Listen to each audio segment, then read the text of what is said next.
Tonight, I'm so grateful to be able to share with you just a snapshot of the tremendous impact that JPEF is having on educators and students around the world by sharing the remarkable lessons of the Jewish Partisans with them.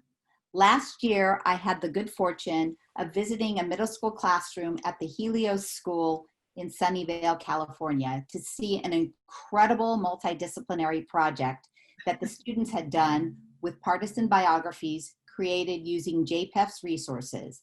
I was able to speak both with the teacher in the classroom and the amazing students about their learning experiences. We are so fortunate to have that classroom teacher, Melissa Vineyard, and one of her students, Taj Dalaet-Jajerson, here with us tonight. Melissa has been teaching at the Helios School for 5 years and brings a very dynamic presence to the classroom. I noticed it right off. She holds master's degrees in medieval history from both St. Andrews University in Scotland and UCLA. Taj, who celebrated her 15th birthday last week, recently began her freshman year at the Nueva School, which specializes in social emotional learning and gifted education. Thank you both for being here. And before we start with our conversation, I want to invite anyone who has questions during the conversation to please enter them in the Q&A thread at the bottom of your screen, and we will answer as many of those as we can at the end of the conversation. Welcome, Taj and Melissa. It's so great to see you. Hi, Sheri. So good to be here. I'm honored. Thank you. Thank you so much for having us. Thank you. And Taj, thank you for being here as well. So Melissa, I found out you called the office, told us you were doing this fantastic project with your students, and I had to come see it. And I want to know, why is it that in your study of the Holocaust with your students, you focus your classroom lessons on the experiences of the Jewish partisans? And why did you feel it was so important to teach about this aspect of Jewish resistance? Oh, Sheri. Well, it was a no-brainer, because whenever you teach history, you want to teach the truth. And the truth of the Holocaust is a hard truth to teach to 7th and 8th graders, many of whom are from a Jewish background. It's very close to home for them. Some of them, it's their family members we're talking about. It's not abstract. So my number one goal is to teach this really important history without getting them depressed. So I started looking through the materials available, and I found JPEF. And it was so clear that I would be able to teach not just about, Jews as victims, or this, false idea that they just suffered and that was all there was to it, but I could show active resistance. I could show young men, young women, all these people who stood up and fought against the Nazis, and showed that they, were never going to be sheep to the slaughter, put the truth to that lie. So it made perfect sense to teach this beautiful and powerful, inspiring acts of resistance. And Taj, how did you feel when you learned that there were Jews who fought back during the Holocaust? And particularly, was it a surprise to you, and how did it make you feel when you found out that so many of them were women? Yeah, so I didn't know that about partisans, or about the Jewish partisans during the Holocaust.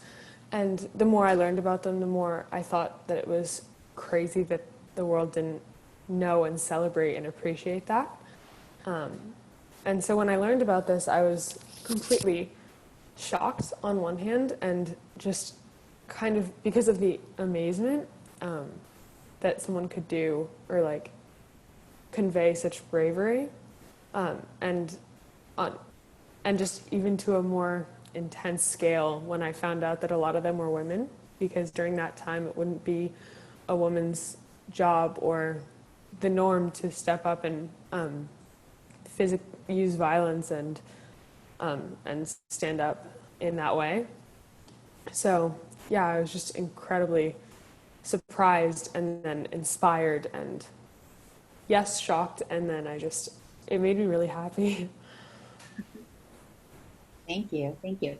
Melissa, can you talk a little bit about how you use JPEF materials with the students to teach about resistance and as essential resources for the project that you did? We'd love to hear about that project a little bit. Oh, absolutely. Well, I started out looking at the list, and I just got to see all these people, and Mitch had filmed them being interviewed. So I was immediately, as a historian, I was like, ding, ding, ding, this is oral histories, all preserved and laid out for us so nicely. And the next thing that I noticed is that they were organized by place. And so I thought that would be really exciting for my students to say, hey, I'm Italian too, you know, or some of them are French background. I was like, oh, cool, they can find someone, you know, who is from the country that they have the origin of, right? But then as I studied more and more, I was like, oh my gosh, this one like created a radio, and that was how he helped with resistance, like broadcasting underground radio. Another one was a photographer, and I was like, oh, my students are gonna love this. They're gonna relate to this. These are the things that they love. The idea that they could, show acts of resistance through their skills and their talents, and their interests. And I knew that would work for them. So that was the first thing, the amazing interviews that were there, the oral history. The next thing that I noticed was that as soon as we started talking about Lithuania, that nobody knew where that was. So I inserted a geography piece because I wanted them to understand where these things were happening. And so many of them were happening in Eastern Europe, and they didn't have that background. They were like, fuzzy on where Poland is. So we started studying that. And then the third part was this amazing poetry. We started with a couple of other poems that came out of the Holocaust, and then I hit on Abba Kovner's call to arms. Of resistance. And that was it. It was really clear that poetry was going to be an important aspect or important piece of this. And as we studied a book called The Book Thief, as we were reading in context, the idea of an ode came up. An ode to, an object. In this case, the story was an ode to death and the personification of death. And I was like, that's it. We should use this. So I had every student use that same format to practice, the poetic form of an ode, and to dedicate it to the Jewish partisan that they had chosen. So they had each chosen an individual to study in detail, in depth, and I asked them to do just that, to write an ode to that person now that they knew all about them. And Melissa, speaking of the Partisans, I believe that you have one on your shirt at the very moment. Someone we actually read a poem about, whose daughter actually read the poem she wrote about her. Oh my gosh, I was like, oh God. Would you like to show us your Etta Robel shirt? Oh, absolutely. This is, when I started working with Sheri, I was like, how can I get one of those cool t-shirts? I was like, sure, I'll work with you. Heck, can you get me a t-shirt? I would really like that. So I'm glad that you wore it today. Thank you. Taj, you did your project on another female partisan, Gertrude as you call her, but Gertie as her family, who is on this call with us tonight. Both her grandson and her 2 great-grandchildren are here with us tonight. But you did your project on Gertie Boyarsky. And how did her experience, including the many, many challenges that she had to overcome, teach you about your role as a young woman in this world and what's possible for you? Yeah, so my main takeaway after learning about her big struggles and obstacles that she had to overcome is how she wasn't offered a chance to fight at all. She kind of had to go in there and take it, and she had to earn it with like 2 weeks of almost complete isolation, standing guard day and night for her group, which was just incredible on so many levels. So she really just had to step up and go and make a way and pave her own path for herself to stand up. She took action to take action, which was just super inspiring. And I think my takeaway is that she showed me that everyone has to stand up no matter how harsh the circumstance. She never made any excuses for herself. And from what I read and learned about her, and she's a complete role model and idol for everyone on the planet, and especially in our generation, which is the future.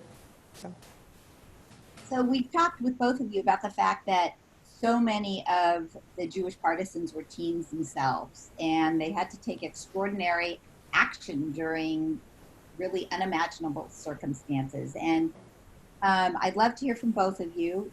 Taj, from you, about what you learned that's already empowering you as an advocate, an upstander, a change maker, and how how the lessons of the Partisans are guiding you during these important times. And Melissa, how that was a goal and a focus for you in the classroom in terms of one of the things that you want, the takeaways that you wanted your students to come away with in terms um, of repairing the world, so to speak, or as we call it in Judaism, tikkun olam. Oh, I love it. It's lovely that you guys have a phrase. I didn't know that. I think what I really wanted them to walk away with was the idea that resistance takes lots of forms. I loved that the more I studied, when I saw the other poetry, other pieces, that resistance could be as simple as still taking care of your children. That, what is his name? One of the other poets he talked about resistance is just keeping your body clean in the lagers in the camps, right? Maintaining your humanity. And so when we learned about that, I really wanted them to think about all these acts of still being a human and treating people properly is an act of resistance. And then on top of that, we get these young people who were able to be more active, to not be passive. They had the ability to really go out and, protect themselves, first of all, but also protect the others, right? Women, children, other people in the camps who wouldn't be able to hold a gun and protect their very lives. So I knew that I wanted them to see this beautiful plethora of acts of resistance and then kind of bookmark it, these ones of people who, when they could, defended themselves and the other weak and, helpless people to the utmost of their very lives even. It was super inspiring. And the fact that they're so young, gives my students inspiration that, some of these kids were so young, I'm like 12, 14, Bernard Mussman was 14, 16, like these are people who are their age, and that these young people could do this under extraordinary circumstances makes it possible, inspires my students that maybe they could as well, if they were called upon, which I hope they never are. I'd love to hear from you. I know you shared with me during our conversation about a lot of your activism and how Gertie, learning about her, really was sort of one of your initial calls to action. Yeah, so what I noticed is on top of all their incredibly difficult and just, I don't know, something unimaginable obstacles, they had to overcome their age as well, because I don't know if this is the same in that time period, but people aren't always taken seriously when they're young. And so it was just another piece of evidence, and it just, I don't know, compared to what they ended up doing, it just almost seemed invisible, their age, how they made it seem compared to how they acted. And it was just more evidence that they really didn't ever take no for an answer when it came to standing up and fighting back. And there's absolutely no excuses. So I always just have to keep in mind that I'm not allowed to validate an excuse for myself when there's people so courageous as Gertie who are under far worse circumstances and were still able to step up and be an embodiment of bravery. And it just kind of makes me feel like well now I have to. But it's just so inspiring, because I know like there's no excuse for me not to do this. This is my job as a human, and it's my turn to stand up. Thank you. We have had a couple of questions. One of the questions is for Taj, and one of our guests would like to know, if you had an opportunity to meet any Jewish partisan face to face today, what questions would you ask them? What I learned about... I'm jealous. I want this question. Go for it, Taj. Sorry. Yeah, so what I learned about Gertrude is that what drove her to fight was revenge, and I think I would ask whether that's the same, or like what drove you, what got you out of bed every morning, what stopped you from saying, I'm done, this is too much, this is too much for any human to handle, as it kind of is, but they managed. So how did they manage is my question. Okay, great. So this is a question for the two of you. Obviously, I've spoken with the two of you many times, and there's a very powerful connection between the two of you. And Melissa, there's a very powerful connection, as I observe you in the classroom, between you and, as an educator and your students. How important is that in studying a subject like this that can be emotional and is very heavy? And how do you think it helped bring out some of the goals that you had for the students, learning learning about the subject, about the Jewish partisans? Oh, well, the good news is that when you have a good rapport with your students and you have established a relationship of trust, then they're honest with you. They're more honest with you. And sometimes teens will be honest with you anyway, but sometimes if they don't trust you, they won't. So I was really lucky to have them tell me how it's really going. I remember one of my students, she was of Polish Jewish background, and she'd never really thought about it. It wasn't really a big part of her identity. But we'd gone together to the Holocaust Museum in DC. And she just turned to me and she asked, I'm half Polish. Would I have been, with this group of people, would I have been a Jew in Nazi Germany? And it was so hard to tell her, yes, you would, and I ended up just hugging her. And later that night, we talked in our hotel room and stuff. She was having trouble sleeping. But if we didn't have that connection, I don't know if she would have been able to absorb it and get past it and deal with it. And, just the shock of Nazi brutality, of what the Holocaust really means.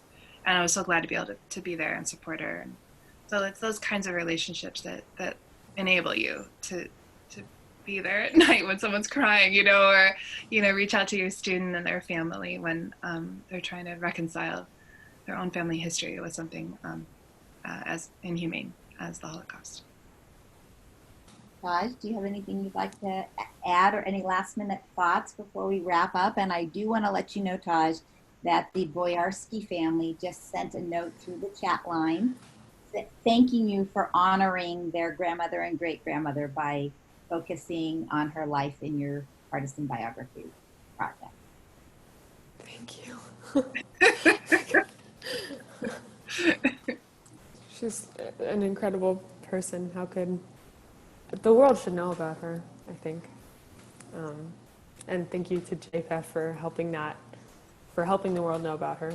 So, yeah, and to your question, Sheri, I think it's really important that teachers and students have a relationship where they feel comfortable to share with each other, where it's not so much like may I, or I guess, or it's that, I don't know, but